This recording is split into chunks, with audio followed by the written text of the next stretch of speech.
It is my great pleasure to introduce Professor Bayrън Шарп, one of the most influential voices in modern marketing science.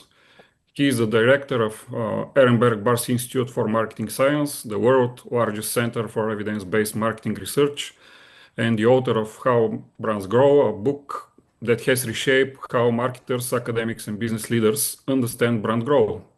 His work has challenged long-held assumptions in industry and has provided clear data-driven goals that explain how markets and consumers actually behave.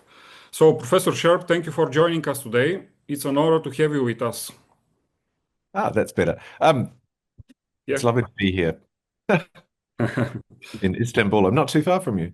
No, not too far. Neighboring countries.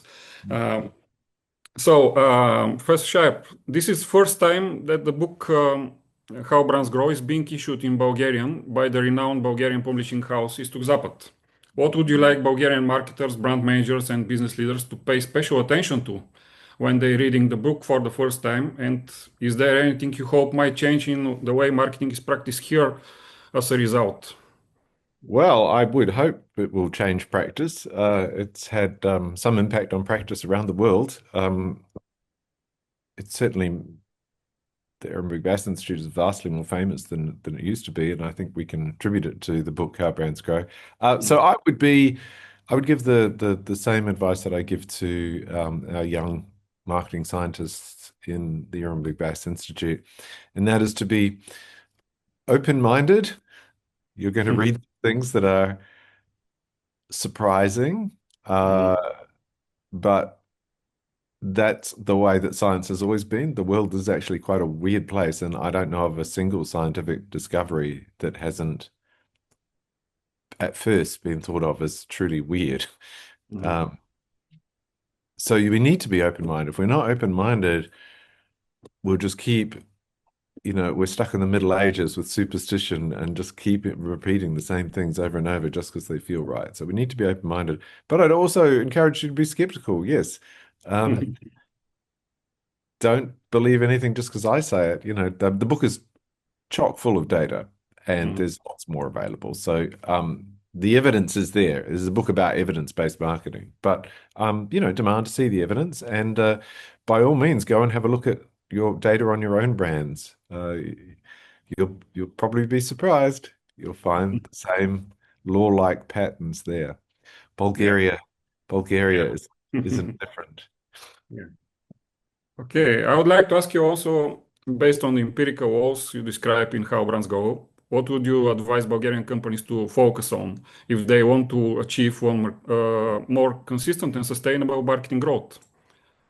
Well, there's a theory that binds the laws together, a theory that fits with the laws, and it's a change in theory than the one that I learned when I went to university, which was very much slice off a part of the market segment, slice off a part of the market that you're better at serving, and focus on that. The empirical laws say that when you can do that, it'll just make you smaller, but you'll still be competing in the big market, whether you like it or not. You might think that you're terribly well suited to a particular segment, but you'll find that if you manage to grow, you grab sales from all the segments across the marketplace. So knowing that that's what you have to do in the first place is enormously helpful. And so the fundamental theory is that brands must grow. To grow, they must increase the size of their customer base, and that's all sorts of customers. And to do that, you build these two financial assets, these market-based assets, mental availability and physical availability. Yeah. And those two are very valuable because when they're put together, they determine your market share. So knowing that's the task really alters our worldview of what's important in marketing. Reach is not optional. And would you like to define what is physical and mental availability for our viewers? Oh, sure. It's just they come together, and it has been called availability theory. They come together and just making it easier for more buyers to buy you. A simple analogy is if I don't have stores in Bulgaria, well, then it's going to be hard for me to sell much in Bulgaria. Yeah, yeah. If I might have a website, but if it's not translated into Bulgarian, it's going to be hard for buyers to buy from me. So mental availability is building between people's ears, building memory structures that mean the brand sometimes is thought of. Won't be very often. Even the biggest brands in the world are hardly ever thought of, but it will be enough to give you, potentially billions of dollars in sales. So mental availability is that the brand is noticed on shelf or on screen, that it comes to mind in buying situations. And then physical availability is just making it able for them to buy. So that's being on shelf, being online, taking their credit card, taking their currency, delivering it to their house, anything, all the things that they require to be able to purchase. If you don't have that, you won't get sales either. And that really is the big theory. So it replaces the theories of trying to make our brands be different, hugely, trying with advertising, which is hopeless to make people truly believe that our brand is better and the one that's for them. That's not a big job of marketing. I see. Yeah. It's not that people think, a nice line is, it's not that people think bad of you. It's just that they don't think of you. And do you think that some of the myths you challenge in the book are even more persistent in small market, and how the Bulgarian marketers can overcome them, if it is possible at all? I'm not sure if it's necessarily prevalent in smaller markets, but no, because I mean, often people realize that their path to growth is to gain geographical spread, that have to reach other markets. But it can be quite prevalent amongst smaller brands, where people with smaller brands feel that they feel that reach is just not possible for them.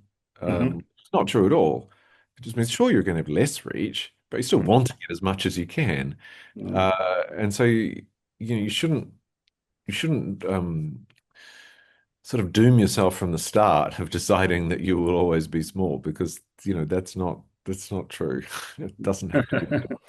Yeah, I see. And every big brand on this planet started very, very small. Very small, from scratch.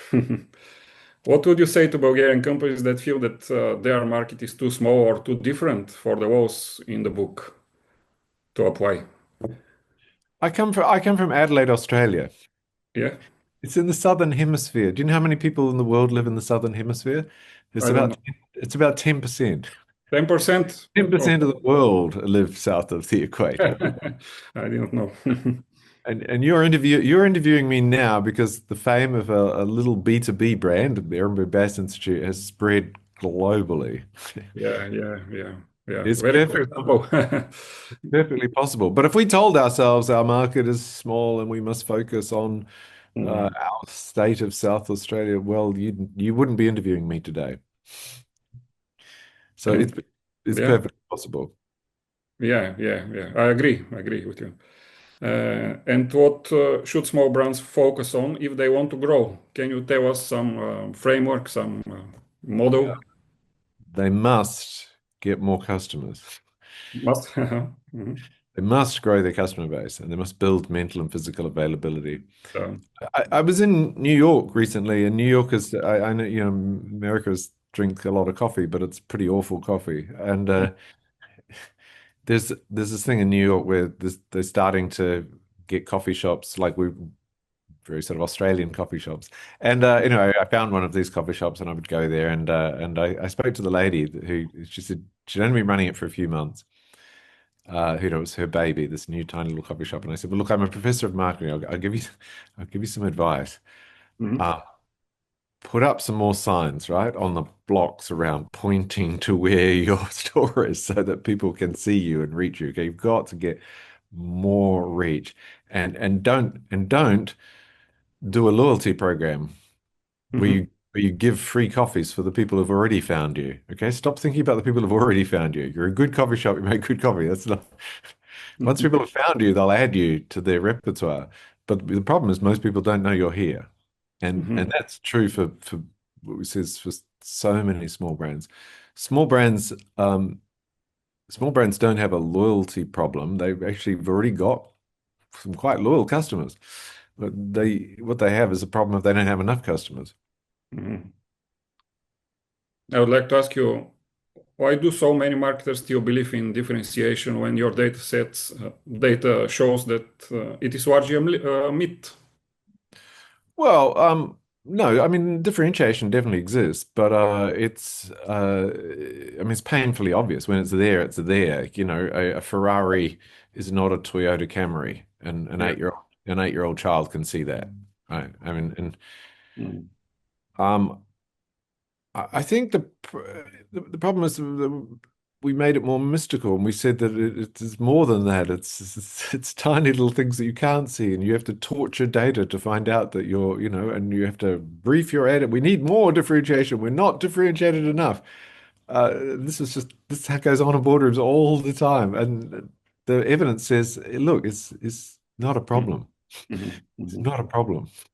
The biggest brands in the world who are highly successful, and you know, they're billion-dollar brands today, they'll be billion-dollar brands in 10 years' time, aren't seen as terribly differentiated. Um, Mhm. Mhm. you know, I think if you think of something B2B, like the big four, is it big four accounting firms, global accounting firms? You know, what's Yeah. the difference between them? P&G, Deloitte. Yeah, yeah, but yeah, we know their names, but Yeah. what's the difference between them? And the answer would be Uh, what are the that differences between them, or what? they all offer exactly the same. I Yeah. mean, Yeah. uh, Mhm. it's not a problem. They don't have differentiation problems. Yeah. I see. And nor does a small accountancy firm that would like to become a big one. It doesn't have it, it's not that it's not differentiated. In fact, it's probably more differentiated than some of those. The problem is hardly that you and I, we don't know their names. We never think of them. No. Mhm. Mhm. Mhm. And what are the biggest myths in marketing that are still persist today? What do you think? Oh gosh, there's a lot. There are so many, I think. Yeah. You know, myths like that advertising can fool customers and make them think your brand is something that it isn't, differentiate it somehow. Mhm. Um, or a recent one has been that some brands have magical pricing power that they can raise their prices and not lose any volume or hardly any volume. And this is what marketers wanted to hear, but it wasn't true. Mhm. It's not true. Ask any economist. Ask anyone with any pricing data. Yeah, yeah. It's clearly not true. So these myths are pervasive because marketers, now, marketers hate the idea that marketing is just intuitive, that anyone can do it. I mean, Mhm. that's a terrible thing. They hate that when the CEO or someone, you know, thinks that their opinion on marketing is just as good as the marketing directors. We hate that. And yet too often marketing people do this, where they go on intuition. Well, I believe if you scan LinkedIn posts, you'll see that word that phrase so often. I believe. It's Mhm. like, but marketing's not a religion. It's part of the real world. We can Oh. study it with science. We don't have to have belief. Uh, Very we good. can just know things. Yeah. And when we know things that the CEO doesn't know, then we get their respect. Mhm. Mhm.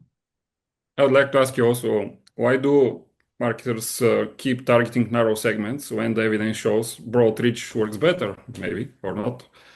Yeah. Um, why do they? There's a feeling that if I don't have a huge budget that I have to, which is Mhm. mm, Mhm. you still play by the same rules. You just try to maximize, get as much reach as you can. I mean, fortunately, a small brand doesn't have the sales targets as a Mhm. Deloitte or a Coca-Cola. So Yeah. and we're going to get less reach, but we don't need so much reach. That's fine. So we don't abandon good principles just because we're small. But I think that's a bit of the thinking. Another is there's just a natural human tendency to keep talking to our friends, keep going back to the existing customers. Mhm. And just, I mean, classically, just a lack of understanding of the scientific laws that people don't understand things like that. Know that your customer base is near identical to all of your competitors' customer bases. Yeah. So that's good news. I mean, it means their customers could be yours. They're not buying it now, but they could be. They're not different. Mhm. But people, a belief that our customers are somehow different is quite strongly ingrained. And what happens is marketing people go along to their market research agency and they say, I want you to tell me about what's special about my customers. That's a very clear brief to the market research agency that they're to torture the data and to try to find out what's different. And so they will do things to magnify tiny differences because they Mhm. know that's what the marketer wants. But the reality is it's not there. Yeah. Your customers are, if you sell a food product, the answer is who do I sell to? Well, largely it's people who eat. Mm. And there might be a little bit of nuance on that, but most food competes with most other food. Yeah, yeah, I see. And I have a question about distinctiveness and differentiation. What makes a brand truly distinctive, and why distinctiveness is more important than differentiation? What do you think? Well, it's just different. It's just different. Yeah, Distinctiveness is branding, and yeah, branding is just not optional, right? All the sustainable businesses in the world are built on a brand, and you can't build mental availability unless people know that's you. So yeah. distinctiveness is just looking like you. It doesn't mean you have to be bizarre colors or something like that. It doesn't mean that. It just means looking the way you look. Mm. I have no idea why McDonald's has golden arches, really. Yeah. I don't know why they have a Scottish name. I mean, this is all from history. But I do know that all of those things are McDonald's. Mhm. And that's what branding is. That's what distinctiveness is. That if you see the word McDonald's, you see the golden arches, you see the yellow and the red colors, you Mhm. you don't mistake that for any other. You certainly don't mistake that for a bank or Yeah, yeah. you and you don't mistake it for Kentucky Fried Chicken. Mm. Yeah, I agree. Since I'm a part of team that conducts neuromarketing research, we are the oldest and most experienced neuromarketing research team in Bulgaria. Hmm. And I would like to ask you what you believe is the role of neuromarketing research for marketing and for business as a whole. And can neuromarketing research contribute to achieving a brand growth? I'm not Is it sure. possible? I mean, Yeah. I have colleagues who work in the area of biometrics and things. Mhm. I, I've You're probably Go. more yeah, you're probably more of an expert than I am. I Okay. mean, it was Yeah. it was popular for it looked like it was going to be the next big thing in advertising testing, but or Yeah. pre-testing, but it doesn't terribly. I mean, no advertising pre-testing really works very well. I think it potentially. I think its greatest probably thing is understanding how quickly people make decisions Mhm. and understanding what they're using. So in packaging research and shelf research and things, understanding how people navigate their world, I think is probably the biggest area that neuromarketing is useful to Mhm. us. So Mhm. it's a bit like, in the distinctiveness thing, distinctiveness we say is, it's looking like you. And so you have to do research to go, well, what is that? Mhm. Right? You don't trust your design agency to tell you what's distinctive. No, Mhm. you, you have to go to consumers and find out Yeah. how is it that they read you. So the most important appliance of neuromarketing will be to test to find the real distinctiveness, if there is real distinctiveness. Yes, and understanding those things like that, people are using a color or that they're or they're looking at pack size first before they're looking at something. Understanding that I think is terribly important. Consumers use their brains to navigate the world, and that's why mental availability will always be very important, even in this AI world. Our brains are the fastest thing we have, and so if we can get an answer from our brain, we stop searching. And one question about double jeopardy. The Maybe famous the most famous concept from the book. Yeah. Could you explain double jeopardy law and whether small brands are able to avoid or overcome the double jeopardy pattern? What do you think? Yes, I can. Okay, so double jeopardy is the most famous marketing law. And it is weird. It's a very weird law. It says that when you look at a very big brand and a rival but much smaller brand, so they vary enormously in market share. In any time period, they vary enormously in sales. That difference is explained by that the big brand has more customers and they buy a little bit more often. So double jeopardy is usually expressed in the negative. A small brand has far fewer customers and they're also a little bit less loyal. Yeah. That is a near universal pattern, and it has very profound implications. So it tells us if we're a small brand, right? If I get bigger, if I succeed, if I use my creative marketing, increase my mental and physical availability, it will show up in a large increase in the size of the customer base, and those customers will be a little bit more loyal. And the reason they are is because I have become a little bit more easy for existing customers to buy. But the main thing is that I've won lots more customers. So double jeopardy, because it's everywhere, is like one of them. It's like gravity for marketers, right? It tells us, okay, we can't change gravity, but we have to work with that. And so it says for a small brand, I must get more customers. In fact, our recent work studying, really, really tiny brands shows that they when they grow in a clear double jeopardy pattern. Their loyalty improves a bit, and their penetration improves a great deal. And it's perfectly possible. It's perfectly possible for a small brand to grow. Small brand double jeopardy doesn't say, it's probably one of the misconceptions that somehow small brands are weak or doomed. It doesn't say that at all. It just says this is what a small brand is: vastly smaller customer base and slightly lower loyalty. Certainly doesn't say they can't. And our work shows that a lot of small brands are fairly stable. They some grow, some decline, but an awful lot also just stay, and they stay in the marketplace. So they're not uncompetitive, and they have potential. It just requires a great marketing team to deliver that extra reach and make them bigger. As I like to point out, Pantene, Procter & Gamble's shampoo brand, which is a global multi-billion-dollar brand, started life as a little German salon brand. Somewhere out there in the world, there's a Bulgarian little salon shampoo brand that could be the next thing that takes on the world. Maybe. We believe in it. Okay, the advantage and strength of Ehrenberg Bass Institute lies in its evidence-based approach to marketing, right? Is it right? Yes, we like to call it the home of evidence-based marketing. But what we're doing is just classic science.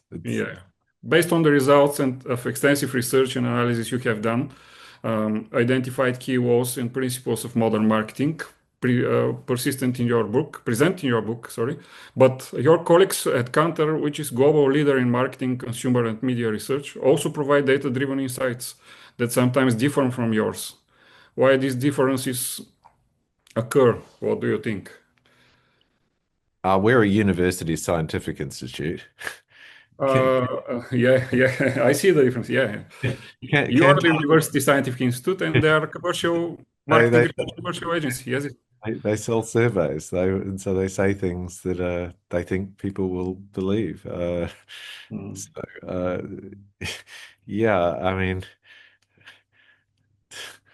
most of the Kantar thought leaders are journalists. So I'm not. I don't put us in the same boat. And no, and a huge difference. you can look at the things that we say, and you can go and do a survey yourself and see the same thing. In fact, you can go and get data from Kantar, and you will see the patterns that we're hearing. If you want to check the things from Kantar, you can't. Mm-hmm. It's a black box. They hold metrics hidden, and they just say, "Trust us." Well, that's what medieval doctors used to say.